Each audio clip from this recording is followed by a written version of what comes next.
Yeah, I was we was at Springfield. I was like, what you been doing? Well, what I could be doing was maybe a little bit more cardio.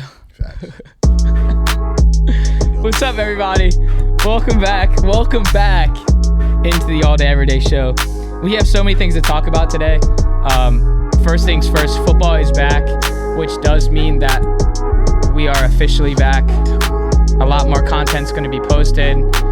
Working out some things. Just want to be frank on what's going on with everything here into the All Day Everyday Show. So very proud and happy to be back in the structure that we want this to go, especially with the biggest part of the year coming up for sports, for sports content, everything like that. Football's back. Other NFL's leagues back. are falling on the course. I'm starting to see little kids in Wawa with the Pee Wee uniforms on. That's when I know it's go time. When I start seeing kids with the Rose Street Colts uniforms on, I'm like, okay. I see little cheerleaders in Wawa with their pops after practice. I'm like, yeah, we're here.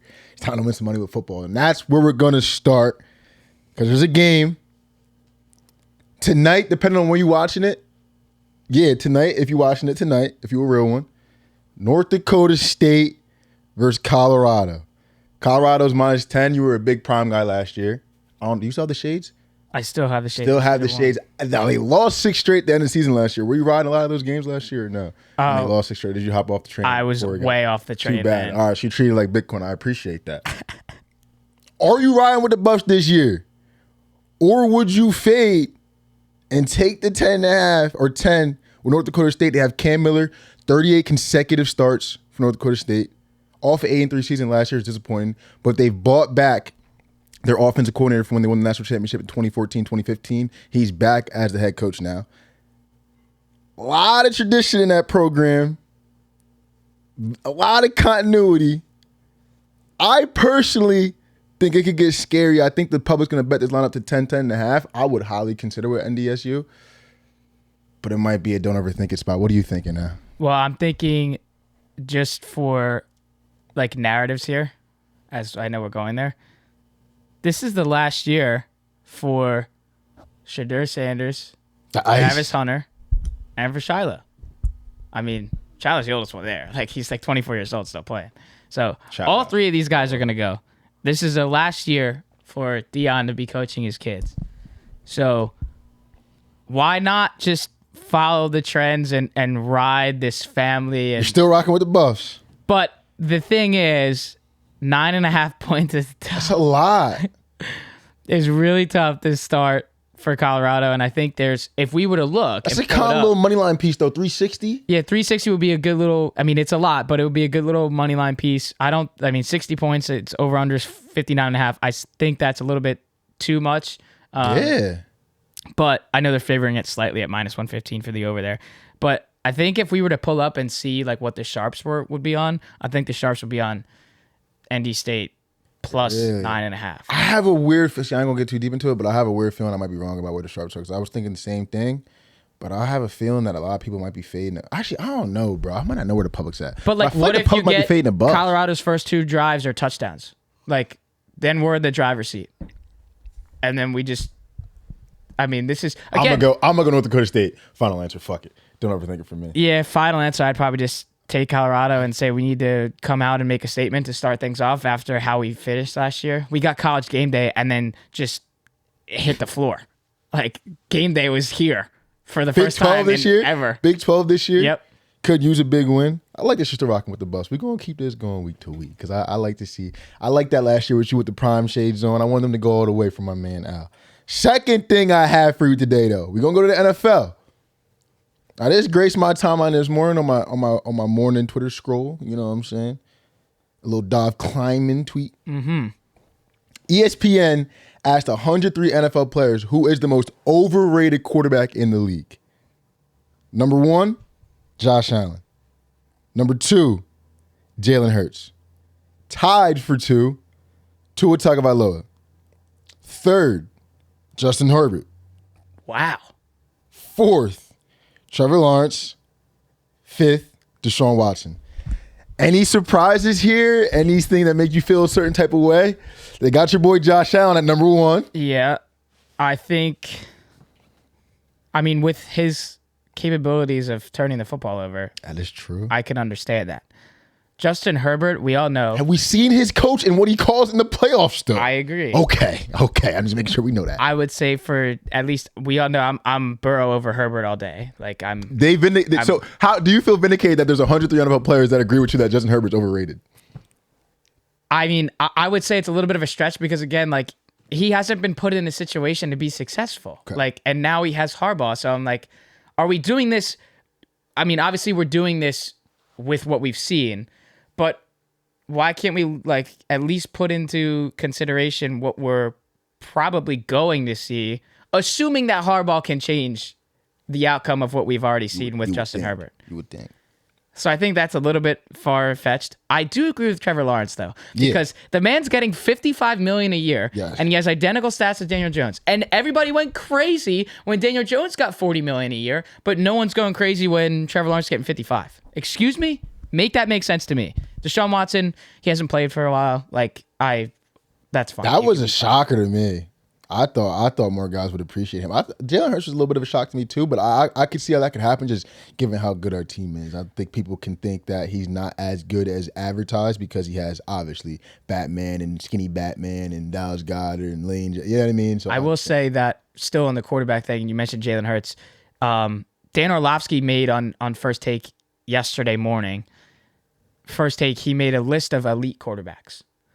Jalen Hurts was not on that list, and a lot of the comments on all the social media posts, especially watching the show when he was saying this, was like, the Jalen Hurts disrespect is still there. Would you put him in a category of being elite? I know last year was different because of some turnovers and yada yada, but we have Kellen Moore now. Yes, bro. I think there's only been one man in the history of the NFL that have a better QBR in a Super Bowl than Jalen Hurts. I was also going to say, even if your team has that much talent, go watch the film. Go look at the throws he was making. Like, you don't play like that in a Super Bowl if you're not elite. I'm sorry. Even the start last year with a fucked up knee. You remember the Cowboys game? What happened to his knee? Still led the Eagles to a 10-1 start. Like, you don't do that unless I understand what happened last year. I'm going to let y'all have it, but we're going to see this year what Jalen Hurts. Well, I would even say, like, I'm wearing a Giants t-shirt right now. I'm wearing a Giants t-shirt. No, you right decked out in the op gear right now. Like, real, like, I have the Giants pennant behind me. This is crazy. But even with all that, being an Eagles hater, I would still say Jalen Hurts is an elite quarterback, and he should be put in that category. Like, obviously, he had, like, Lamar Jackson on there, Mahomes on there, CJ Stroud on there. Everyone I'm seeing now is sick and tired of the Jordan Love, debate on him being fantastic because they're like, well, we saw 6 good games from him. Well, he did blow out the Cowboys in Dallas in a playoff game. I think that guy's fantastic. I think he's fantastic too. And they get Malik Willis now to back up Jordan Love. And I think it's funny. Let's watch what we could possibly see from Malik Willis. We watched Jordan Love sit and develop. We watched Aaron Rodgers sit and develop. Who's to say that Malik Willis is not going to be another great developed quarterback in Green Bay? Really use a good backup for Jordan Love. Yeah, I mean, you never know. I think it's fine. Okay, so I would like to bring up this here. On DraftKings, tweeted this yesterday.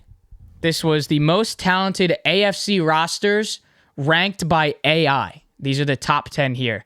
The Chiefs, the Jets, the Texans, the Browns, the Bengals, Ravens, Steelers, Dolphins, Bills, and in 10th, the Chargers. Is there any changes that we would make from AI as AI was ranking the most talented AFC rosters? Any changes would we make here? Talent-wise, Pittsburgh over Miami. Talent-wise, might be a little crazy. I understand what they're saying. I don't know if I understand it. Miami's most talented AFC rosters. Miami's number 8 in the AFC. That might be a little crazy. That doesn't add up. That might be a little crazy. I don't even really know about the Texans being third. No, so we got some additions. I mean, we sure about that? Dalton Schultz, Diggs, Nico, Tank Dell, Stroud, Mixon. I think that's a talented roster. What about the Bengals below the Browns? The Baltimore Ravens are 6. Yeah. That's right. So we think the Texans are more talented than the Ravens. That's okay. That is okay. The Bengals. Are the Browns more talented than? Because again, that's what it says. It's most talented AFC roster. So are the Browns more talented than the Bengals? I don't think so. I have a problem with the Browns being there too. Are we like weighing in defense here too? Like I think we are because the Jets are too. Right. That's why the Bengals being 4. If they're weighing in defense, okay. Texans at 3 with the defense too. I think 3's a little far. Wait, but hold on a second. 3's a little far. Dare I say that the Chiefs shouldn't be 1? Yeah, we're saying they won a Super Bowl, but we're going off most talented. That's what it says. Who on that factoring in the defense as well? They had no receivers last year, and you got Xavier Worthy, and you just picked up Juju and got rid of Tony. Chiefs at 1 might be a little bit of a stretch, but I think they're factoring in the defense as well, and you have Patrick Mahomes. So, yeah. I could say Breece Hall, Garrett Wilson, Aaron Rodgers. Like, yeah, you could. If you want to say talent, I know we're going by talent. Hassan Reddick ain't going to play, but talent, he on the roster, somewhat. That defensive front two's dogs somewhat, too. Exactly. So if we're going by pure talent, which is what this says, why would the Jets not be there? Why would the Texans not be higher? Why would it not be Jets or Texans 1, and then you move Kansas City to 2 or 3? There's a lot of Kansas City bias going on. 100%, absolutely. But I think the biggest one is that the Dolphins are down in 8. That's the first thing I noticed was Miami being 8. That is, to me, that is insane. I must not know something about pure talent. I think they might be top 5. Jalen Waddle and Tyreek Hill, maybe 6, with 2 big guns in the backfield. My fault, Miami. I think I might be too high on Miami. What is up with AI? That just doesn't make sense to me. Who are we missing out of the AFC though? Like Chargers 10. Like who are we missing?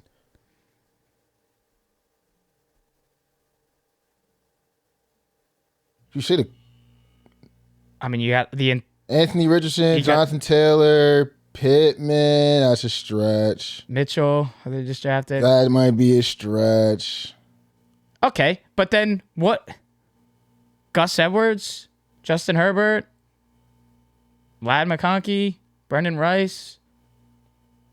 Yeah, like you know that meme when there's like a bunch of like soldiers and there's one clown in the back? That might be the Chargers in this list. It's like no. Yeah, the meme of the dragons and it's the 2 ones that have the fierce face, and then you have the one with like his tongue out. And it looks like crazy. That might be the Chargers in this list. Now that I think about it, it's also crazy that 4 through 7, 4, 5, 6, 7 are all AFC North. Yeah, good for the North. Interesting by AI. Very interesting by AI. Biggest surprise, is the Dolphins.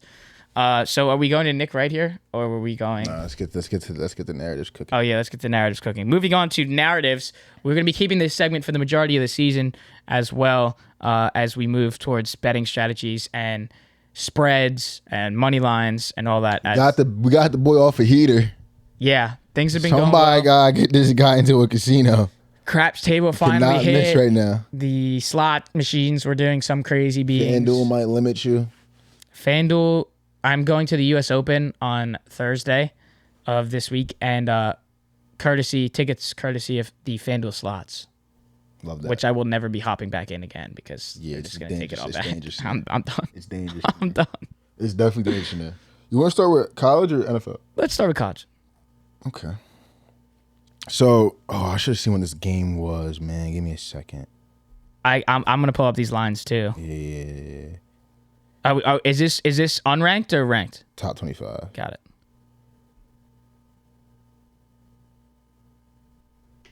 I know exactly when this game is. All right, we're cool. All right, let's do it. Top 25 narratives in the college football week 1 starter kickoff of the football season. So first game I have for you. So on Sunday, 7:30 ABC. LSU versus USC. Right now, LSU is minus 4.5. Reason why I had this game first, it's a reverse line movement game. LSU opened at minus 6, receiving 70% of the bets, around 70% of the bets. The line has dropped to LSU minus 4.5. LSU hasn't won a week 1 game since 2019 when they beat Georgia State, I think it was, 55-3. Total has went over in 16 of the last 17 LSU games, in 17 of the last 20 USC games, and the total has gone over in 4 of the last 5 LSU games. That reverse line movement from 6 down to 4.5, with 70% of the bets still being on LSU, is alarming. And LSU has not won a week 1 game since 2019. Where is your head at all day, AJ, with this game right here? Plus 152 USC. Let's do it. I love it. That's the only way you can go here. But then speaking of narrative, how does USC respond without Caleb? Did we talk about the over being 64.5, slightly favored to the under? 64.5. Did you hear those over numbers? That's what I mean. So do you favor the over there with all of those hitting over? The total went over in 16 of the last 17 LSU games and 17 of the last 20 USC games. Okay, so what we've learned... That's Caleb Williams and Jaden Daniels the last 2 years. Fair. But just by hearing that, you're giving us minus 108 right now on Wednesday. You're giving us minus 108 for 64.5. I think I want to take that. That's a shitload of points. No, it's a shitload of points for Sunday. We're Sunday night, the Bears is flowing. We need 70-70. Let's go. Sunday night, we're watching because everybody, it's Labor Day on Monday. Nobody's we need watching. A banger. We need a banger. So we go over and we go USC plus 152. Public's getting hammered. I love that for you. That's a good start. Love that for you. Okay. Second game. Find out when this game is exactly. I got him here. Saturday. Okay. 3:30. Another ABC game. Rivalry game. Deep in the trenches. Miami versus Florida. Big game. Let me see this line. Miami's minus 2.5. Yep. Miami leads this series 29-27. But since 1978, Miami leads the series 12-5. Miami is 6-1 ATS in their last 7 games versus Florida. But Miami is 1-5 straight up in their last 6 games versus SEC opponents. Miami has also added Cam Ward, my guy from Washington State. Last 2 years, he's going for 6,800 yards and 48 touchdowns at Washington State. And here's the kicker for you. The over has hit in 6 of Miami's last 8 games. With this addition to Cam Ward, first game of the season, where's your head at? Miami owns this series lately. I'm going to take the over at 54.5. Love it. And minus 2.5. It's better value than the money line, which is minus 152. The 2.5 is minus 122. You're telling me Miami just has to kick a field goal to win the game? Like, come on. We've seen some weird shit with those 2.5s lately. And this is in Gainesville. Should have added that. This is in Gainesville. True, but same state. Rocking with Cam Ward. Same state. I like that. Cam Ward. I like that. I'll take the 2.5. I like that. Saturday, 3:30. All right. Our last college game. Whoa. I'm about to say, I opened a new note. I thought I deleted the note. Last college game. Interesting game here. I'm pretty sure this game is still on Saturday as well. Let me see. Let me make sure. Oh, this is the night game, 7:30. All ABC games here, by the way. Shout out ABC. We need a little percentage of the little promotion here. Notre Dame versus Texas A&M. Texas A&M is minus 3.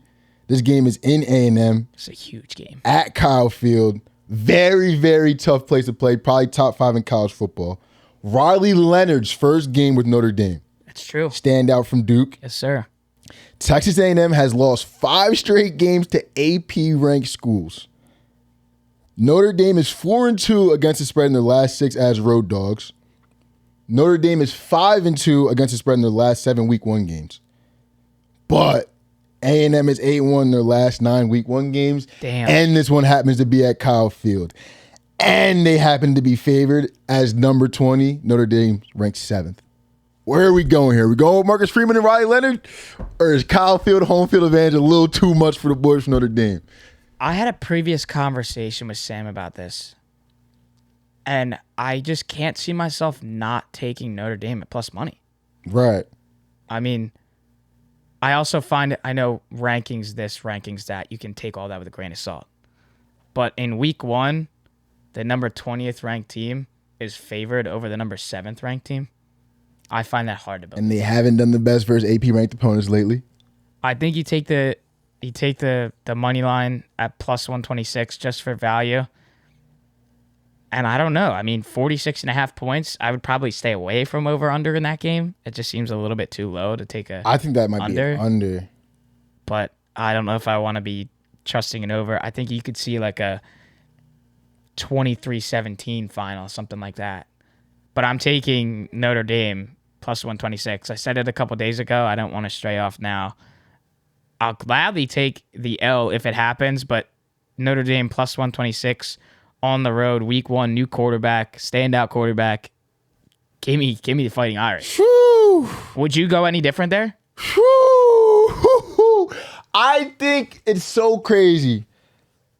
I think gut feeling. Do they have a stat? Do they have stats? Can you hit that stat? Can you go back? Let me see what that money's doing.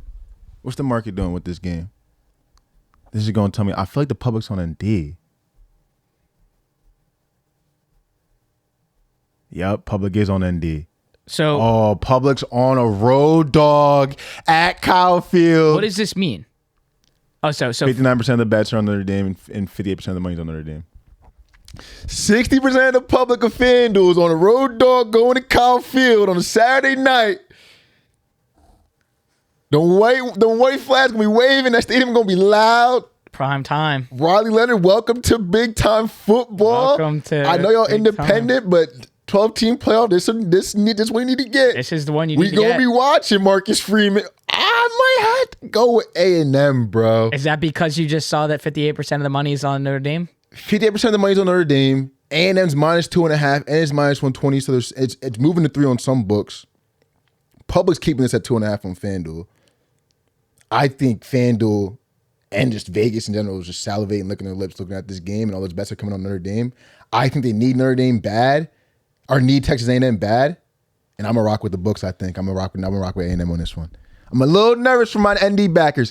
I think I understand what y'all doing if you take ND here. If I was an ND guy in any way, I would probably be on ND here because it's just a massive game. You need this one. And if you like, you know what I mean? If this was like a Penn State spot, I'm probably taking Penn State. But like, I can't rock with ND in this situation at Kyle Field. I just hate it. It sends chills down my spine. Thinking about Riley Leonard walking into Kyle Field, cowbells ringing, white flags waving, Marcus Freeman's looking at him confused, and they're just fucking getting after him. That's what I see happening here. Gritty game. Maybe they lose, like you said, 23-17, something like that. 23-20, something like that.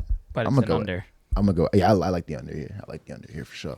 All right, let's briefly, before we get to Mr. Nick Wright, you did just mention Penn State. The Pat McAfee Show game day Absolutely. will also be in West Virginia for the return of McAfee at his alma mater. Penn State minus 8.5 as favorites there on the road. Number 8 team in the country. Absolutely. As a Penn State fan, what are you thinking? Is that too many points? I don't like the number. Don't like the number at all. What I'd be looking to do with this game, second half Penn State live after a slow start. I think they might start off a little slow. A lot of expectations with this team. It's in West Virginia. Maybe find like a 4.5. Blew this team the fuck out last year. I think it was like 33-15 last year. I think a little bit of revenge factors in the mix. They might come out hot, come down 10-3, you know what I mean? Something like that. 14-7, try to get Penn State live. That's my angle. I don't like that number, though. 8.5. But you know we'll always find a way to have some money on Penn State. Don't worry about that. Yeah, I mean, I was just gonna say, look, maybe you find like a 4.5 live. Yeah, I ain't rocking with this number. 8.5's a lot. I ain't rocking with that number. More narratives for NFL. College is complete. We'll be doing that for the remainder of the NFL and college season. Let's head to NFL Week 1. So for Week 1, one of the most popular Week 1 narratives is always Super Bowl winners and Super Bowl losers, so that's where we'll take it. And we have 2 extremely interesting matches for them. So we have Ravens versus Chiefs. Pretty sure this is the first game, Thursday Night Football, or It is. It's banner night. banner night, Thursday Night Football, Ravens versus Chiefs. Super Bowl winners, contrary to popular belief, even my belief itself, are 19-4 straight up in Week 1 and 13-8-2 against the spread in the last 23 seasons. Chiefs are 5-0 in their last 5 road games. The Chiefs are 5-2 against the spread in their last 7 versus Baltimore. And Patrick Mahomes is 4-1 versus Lamar Jackson. Where's your money going in this game? I mean, after hearing all that, it makes sense just to put the Chiefs at minus 154, or maybe put that in a parlay with the Eagles at minus 146, which is the day after. That'd be Thursday, Friday. And if you did those two, you'd have Chiefs, Eagles, you'd have plus 177. But then I was initially thinking, it's probably going to be a tight game. Ooh. You got Baltimore Ravens plus 3 at minus 115. Preach. Like, I think that's a good. What my bet would be if I'm taking that plus 3 for the Ravens. The bet would be betting on the fact that this game's going to be close for 4 quarters. And maybe you get a Justin Tucker late field goal or a Bucker late field goal to, win by 1 or win by 2, and then you cover that +3. It would be a sweat all game. Now, some people could sit there and say, well, if you're going to take 3 points, it's not a lot for both of these two teams. Why don't you just take the value for the Ravens at +130? But over the statistics of Mahomes 4-1 against Lamar and, Chiefs winning, most Super Bowl winning teams winning week 1, -154 makes sense. But I think I would favor giving me 3 points. I think 3 points is going to matter in this game. I like the Ravens in this spot. 3 points, Derrick Henry edition. Lost to these guys in the playoffs last year. A little bitter taste in our mouth. When I was all over Lamar beating him, and MVP's back. Like, I know it's not in Baltimore. They should have won that game in Baltimore. But now you get to go back. Eagles won the revenge. Why can't the Eagles won the revenge game? Why can't the Ravens win the revenge game? I love it. I'll take the +3 there. See, I wonder how people are going to feel about that. Next one. Super Bowl loser. 49ers versus Jets. I think this is the Monday Night Football game. So 2 primetime games. Super Bowl losers are 4-19 against the spread in their last 23 seasons. Oh. And since 2019, Sunday/Monday primetime games are 64% to the under. More massive narratives. Leonard Floyd, who sacked Aaron Rodgers when he injured his Achilles, will meet again. He signed with the 49ers after he left the Bills. Robert Saleh returns to San Fran, plays his old team where he was a defensive coordinator, made his name. And Aaron Rodgers, we know the whole situation with them San Fran picking Alex Smith over Rodgers, won in 2005. Rodgers is 6-6 versus the 49ers and 0-3 versus them in the playoffs. There's always that little rivalry we'll be tracking with them. How about the rivalry with Robert Saleh? I mean, that's another narrative. Going back to San Fran, back home where he was the guy's defensive coordinator. A lot of narratives ride. Oh, one more. Outdoor week 1 games where the road team didn't make the playoffs. So that's the Jets. Right. The under has gone 83-49-1. Interesting. And to reiterate the one I already said, since 2019, Sunday, Monday primetime games are 64% to the under. And it's Jets 49ers. Where's your money going in this game, Hal? Well, after that under stat, I'm definitely taking the under based on both these two stellar defenses. Definitely going to take, and that's the primetime game. It's going to close out week 1. I'll take the under there at 44.5. I'm not a big over-under guy in the NFL, but I'll take the under there. I still like that. And then, I mean, a lot of people are probably going to be on the 49ers at -196, probably going to take that -3.5. I think I'm probably going to do it too. Ooh. 49ers -3.5. Ooh, it's got to be. I think it's the Jets. I really think it's the Jets. I'm going to let you cook. I'm like really scared about that. But that Super Bowl loser stat, first game of the season, Aaron Rodgers return. Yeah, you're right. Like, I think it's got to be the Jets, bro. Like, do you mean, look at those stats. Think, where's the money going for the public? They're not telling us. Maybe action will. To the point of A-Rod being back, I think that's something. Garrett Will, Brees Hall. So would you do then? Because I might switch here. I think that was dumb to say. Would you go +3.5, or would you take the money line where the value is at +164? Give me money line. Yeah. But of course, 3.5 is a great number to have. So take 3.5, but I'm putting some cash on that money line. Yeah. So +3.5 for the Jets, and then money line at +164. And the under in that game as well at 44.5. Makes sense with those two defenses. I'd be surprised if that did go over. And again, I would be okay. I'd accept the loss on that. Just those two good defenses. If somehow there's a boatload of scoring, then that's fine. I'll gladly take the L on that. Anything else on this list that I was thinking of? I just cooked myself a little money line parlay when we were sitting here thinking. So Washington Commanders go to the Tampa Bay Buccaneers. Just give Baker all that money. We got a new quarterback in Washington. Not too sure about those guys. I'm going to take the Bucs money line. Yep. And then cook that for me. And then this might sound crazy. Scroll up. Scroll up. Yeah, right here. This might sound crazy. I might be betting on Derek Carr week 1. That's fine. Why surely we don't lose to take it. Carolina Panthers, I'll take right? it. New head coach Bryce Young. Why surely we don't lose to the Carolina Panthers week 1, right? What's that 2-leg parlay gonna get you? That two-piece drumstick? Plus 130. Plus 130. Why can't you add the Bills at home? Versus the Cards. At minus 260, that's a good piece. And then you're at plus 219. Bucks, Saints, Bills, plus 219. 3-leg parlay. At this point, you might as well go all the way. You might as well go all the way to the 5. Okay. I would really love to do this. Let's do it. Giants over Vikings. I love that. Without JJ and the Giants are home. Let's do it. I'll happily. Perfect spot. Everyone wants to see what Neighbors does week 1. I'll walk with you. Give me 118 and a touchdown. Let's 7 walk. receptions, 118 yards, and a touchdown for Neighbors to start the year. Plus 538 for the 4-leg. And if we want to make it a 5. We put the Jets in last. Or is that crazy? That is crazy. Okay. But we could get a little bit better value if we take the Texans on the road in Indianapolis. Minus 142. That's good value for a lay. Let's go somewhere.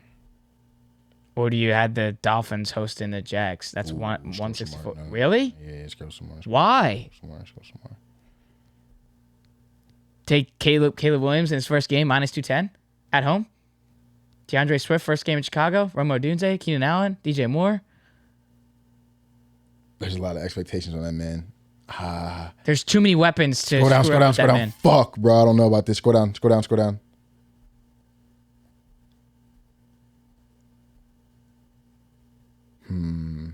Lions on Sunday night to close it out, hosting the Rams. This ain't good. I don't know why we're not taking the Dolphins. Hold on a second. What are we Why doing? are we not taking the Dolphins? Home against Jacksonville? This could get scary, Pop. I disagree. Why could this game with the Jacksonville Jaguars against the Dolphins This could get in scary, Miami at Hard Pop. Rock? This could get How? I gotta look at this injury report real quick because I don't know if I like this one. Let me just look at the injury report, and I just think Miami is just notorious for just fucking off in games like What this. am I missing? How are the Dolphins only 164? Because FanDuel know they can fuck off. They got a fuck off factor. A big fuck off factor. Let me see his injury report too. So I think they're missing some guys. Isaiah Wynn, pup. Bradley Chubb, pup. So they ain't playing. Christian Kirk's questionable. Oh God, bro. We have to make it 5. We have to make it 5, and I think we have to put it. I think. What if we just No, do we bro. throw the Bengals in there? Because bro, it's gonna be ass. Yeah. But click it. No, it's ass, bro. Scroll down. I guess we gotta put. Do we put the Bengals in there? Like that's What just. if we put the Texans in there in Indy? She just shot. You're not gonna do us like that, right? No, and then you get to plus 988. Oh my God. There's no way. All right, I'm down to rock with them. I'm down. There's just new pieces and shit, bro. It just makes me. And then like Anthony Richardson coming back, Jonathan Taylor. Like it could get weird, bro. At home, But there's too many Divisional game. weapons right now in Houston to lose that game. Too many. Bucks, Saints, Bills, Giants, Texans. There's a lot of fuckery on this thing. Plus 988. Fuck it, bro. I'm down. The It's close enough. the 5-leg has been crafted It's close enough. and placed. The Tampa Bay Buccaneers, New Orleans Saints, Buffalo Bills, New York Giants at plus 100 at home, and the Houston Texans minus 142 in Indy. All money lines, 5-leg parlay, plus 988 odds. Who sells it? People are going to say the Giants, and it's not going to be. Let's do it. That's a winner. All right, over to, we're going to look at some Nick Wright comments on the NFC East, and then there's 2 schedules I'd like to go through, the Kansas City Chiefs and the Los Angeles Chargers. So let's start with Nick Wright. This shouldn't be too crazy, but he was on his morning show or his afternoon show, and he was ranking the NFC East teams on how they were going to perform this year. He spoke first and said this is probably going to be unanimous across the board. Giants at 4. Said he doesn't really know what the deal is with Brian Daboll. Is he going to be able to turn it around this year? If not, is he gone? And I think that's the main consensus for Brian Daboll with most analysts and also with Giants fans as well. And he said what he does know is he does know Daniel Jones and that he's not the guy. I can't say that because I'm a Giants fan and I want him to succeed. I want him to do well, but unfortunately, like this is most likely, if you don't perform this year, this is it. There's going to be a great quarterback class there. Carson Beck's there. Jackson Dart might be the new New York Giants quarterback next year. So he doesn't really know much else. He said Neighbors is a great addition. He said the defensive line with Thibodeau, Burns, and Dexter Lawrence could be a top 5 D-line in the league. I think that's a little bit of a stretch. I think it should be higher than top 5, but maybe that's biased as being a New York Giants fan. Then he goes to putting the Philadelphia Eagles at 3. At 3. He's just rage baiting. Now, he was going on this tangent. A lot of the comments in this clip were talking about you just hate the Eagles. Yeah, and he was going on Nick Sirianni and his antics on the sideline and arguing with players and then coming out and saying that I shouldn't be doing that. It was a lot of like backhanded comments towards Sirianni and the Jalen Hurts turnovers from last year. There was not a lot mentioned about Kellen Moore and what that could possibly do to this turnaround of Jalen Hurts and keeping the football. Saquon Barkley. He did say that's a good point. He did say about Jahan Dotson. He said everyone's too excited about it, is what he was saying, in that a bottom team in the NFC East, a bottom team in the NFC didn't want this receiver. Motherfucker, you just ranked him second in our division. And then he ranked the Commanders at number 2 in the division, not saying that they would be a playoff team, but maybe could compete for a spot, even though we have them at 3 and 14. What the fuck are we gonna do? Go win 7 games, 8 games? Exactly. And then the Cowboys at 1, saying that CD signed. Now you got to figure out if you're going to sign Dak or not. Is Dak going to be a New York Jet? So he does have the Cowboys at 1, the Commanders at 2, Eagles at 3, and the Giants at 4. That's Nick Wright's NFC East rankings for this upcoming season. Just classic Nick Wright rage bait, bro. And then you're not a big fan of Nick Wright. He just doesn't even believe the shit he says sometimes, bro. It's like, you can't believe that, bro. I don't know if you can put the Eagles at 3 in that division. Bro. I think that's too much of a stretch. I'm not even mad. I'm just disappointed, bro. We're getting lower and lower by the year, Nick. Come on, bro. You know what I'm saying? Just disappointed in you, bro. We got to be a little bit better than that. Gotta be, bro. I agreed with a lot of the things he said about the Giants, but... Bro, because I just be disappointed with him because, bro, he knows what he's talking about, bro, but he just decides to be a dickhead on purpose, bro. Just people like that make me scratch my head, bro. Maybe it's we need more viewership on Fox than not on ESPN. Maybe that's the case. LeBron takes ain't cutting it no more. That's true. You know what I mean? All right, moving to AFC. We might see a lot of careers come to the end when LeBron get out the way. The AFC West, looking at 2 teams from this division, the defending champs, the Kansas City Chiefs, and Jim Harbaugh's new team, the Los Angeles Chargers. We'll kick it off with the Kansas City Chiefs, the defending champs, and their 2024 schedule. Kicking things off in banner night at home against the Baltimore Ravens. Where are we? Loss. Oh. Home against Cincinnati in week 2. Burrowhead, bitch. Thank Loss. you. Notorious slow starters, too. Burrowhead. Take us back to 2021 AFC Championship. Take us back. That's a loss. 0-2.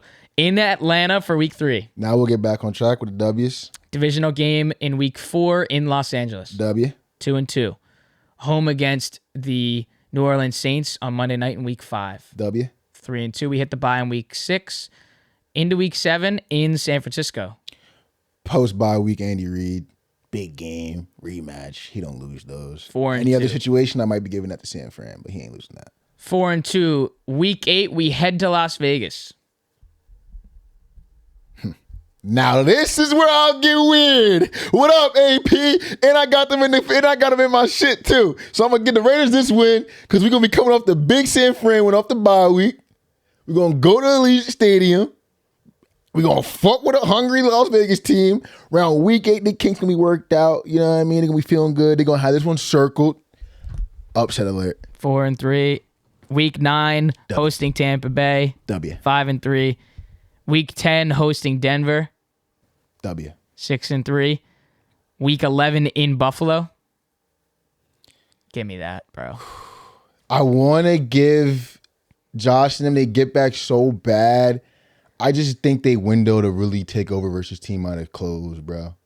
I'm going to give them the L. Even though it's in Buffalo, I really do want to give them this one. But I'm going to give the Chiefs a W here. I think they just own them. We might see it might be a mental block after this game. So you're 7-4, 3. 7-3. Yeah, right. 3 losses. Las Vegas and the 2 start of the season. Right. So 7-3. We go to Carolina in week 12. W. 8-3. Now you're home against Vegas Friday after Thanksgiving in week 13. W. 9-3. Week 14, hosting Los Angeles Chargers. W. 10-3. In Cleveland for week 15. Tough game. W. 10-3. Now you are hosting Houston in week 16. W. Another tough game with W. 11-3. I think I'm missing a game. Where did I miss? No, let's go. I missed my count. L week 1. L. W. 2-2. W. 3-2. W. 4-2. L. 4-3. W. 5-3. W. 6-3. W. 7-3. W. 8-3. W. 9-3. W. 10-3. W. 11-3. W. So now we go to Houston. So you beat Houston 12-3. Mm-hmm. Pittsburgh in Pittsburgh week 17. In Pittsburgh Don't on do this. Christmas. Don't do this. In Pittsburgh on Christmas Day. I think it was 12-3 at this point. Don't do I this. think this game's going to mean way more for Pittsburgh than it's going to mean to KC. I think after they beat either Cleveland or Houston, they'll wrap up the West. But they'll still want to play for home field. I'm 1,000% giving this one to Pittsburgh. Okay, so you're at 12-4 now, and then you go week 18 in Denver to end the season. And they'll win that one. They could lose it because it's the lap, but they'll win that So one. it'll be 13-4. Yep. 13-4, 12-5. 13-4 with your losses being Pittsburgh, Baltimore, Cincinnati, and one of the Vegas ones, right? Mm-hmm. So we haven't seen a team yet that's 14-3, 14 wins, which again, that's unheard of. That's a lot. And that's not going to happen. That's a lot. It seems like the main consensus here 13-4. Like we had the Eagles 13-4, but that was with the Dallas sweep. We had the Cowboys at 13-4. Let's go to the Chargers. This might get weird. I just want to see what the schedule looks like for what Harbaugh's dealing with as his first season back in the NFL. And we kick things off with the Los Angeles Chargers 2024 schedule in week 1, hosting a divisional matchup, division rival Las Vegas Raiders. So I'm going to give this one to y'all. Harbaugh on them. That's a W. Okay. I don't want to do it. I really don't want to fucking do it. I'm rooting so hard for Vegas that week, but I'm going to give them the Chargers. 1-0. Week 2 in Carolina. W. 2-0. Week 3 in Pittsburgh. Hell no. Losing that. 2-1. Week 4 hosting Kansas City. Hell no. Losing that too. My count's been fucked up today. That's 3. It's 3-1. Yep. 3-1. No. Win Las Vegas. Win there. 2-2. 2-2. 2-2. You hit the bye in week 5. Week 6, you're in Denver. Ooh, I wonder how Bo Nick's gonna be looking by this point. But I'm gonna give this one to the Chargers. W. 3-2. Then week 7, you're in Arizona. I kind of like this one, 4-2. Yeah, I'm gonna take the W here, but I just don't like them coming out that West Coast homestand with 2 whatever fuck it, or away whatever fuck it. 4-2. Week 8, you're hosting the Saints. Yeah, I'm gonna give them the L here. It's a little weird. 4-3. But I think the Saints might come in scrappy. Week 9 in Cleveland. L. 4-4. L. Week 10 hosting Tennessee. We can get this one. I like that W. We can get that one. 5-4, and then week 11 you host Cincinnati. Oh shit! What is happening this next 4 weeks? Yeah. Yep. Let's just keep it. Let's go fast. L. Cincinnati, so you're 5-5. Baltimore, week 12, 5-6. Week 13, you're in Atlanta, 5-7. Week 14, you're in Kansas City, 5-8. Week 15, you're hosting Tampa Bay, 5-9. Week 16, you're hosting Denver, W. 6. So that would be a sweep against Denver. I'll take it. So that's 6-9. Then week 17, you're in New England, W. 7-9. And then week 18 in Las Vegas. Do you go 7-10 or you go 8-9? That's the deal. That's what we're looking at. I listen. I really want to root for Vegas this year. I just think there's gonna be a lot going on. The quarterback room, some moving pieces. My heart wants to say Vegas, but my head's gonna say just for their pride and that at least I think they're gonna at least go through a 4-game losing streak. At least with Cincy, Baltimore, Atlanta, KC. They might get Tampa Bay, but I think that might get ugly too. I think I'll give them that Vegas game. We'll go 8-9. 8-9. So is that, and that's the question that I would ask is 8 wins too much for Los Angeles new coach? I don't know. 8. We're kind of in the 8-9, 7-10 range. I think that's fair.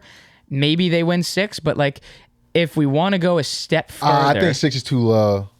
If we want to go a step further, win total? We can take it to the win totals, and we can see what the Chargers are looking at. And they are right now listed at over 8.5 at minus 144, and we were 8-9. So they're saying 9-8 is what FanDuel's saying. 8-9, 9-8. Yeah. I think we're fair on that. We were 8-9, 7-10. I was a little harsh on that losing streak, but I just think they might go through some growing pains. But there's some wins in there they can get. Because I think they're saying they could possibly get that. They could possibly get this Bucs game possibly. Oh no, they should get that Bucs game. They should. I'm just only reason why I give them that L is because I'm like, oh, Will's maybe falling off the bus. We might be a little frustrated. They could possibly get this Atlanta game in Atlanta. So there's 2 that we could favor there that could make them 10-7 instead of 8-9. Mm-hmm. That's a fair schedule there. That's the Los Angeles Chargers and Jim Harbaugh and Justin Herbert's 2024 schedule of this NFL season. We're back for week 1. We're back for week 1 of college football. Back for week 1 of NFL. It's going to be a fun season. We got some new segments coming up. All these different kind of moving parts. Appreciate you guys rocking with us, riding with us. It's going to be a fantastic season. We will see you guys. I don't know what our schedule is, but whether it's post week 1 college football leading into the NFL season, we'll be around. And obviously, got to get another golf video before the season ends. You've been listening and watching to the All Day Everyday Show with All Day AJ and Manny Ruffin. Back for a good time and a long time. I know that's not the initial saying. We'll see you in a little while. Football's back. Get excited, place your bets, and go win something.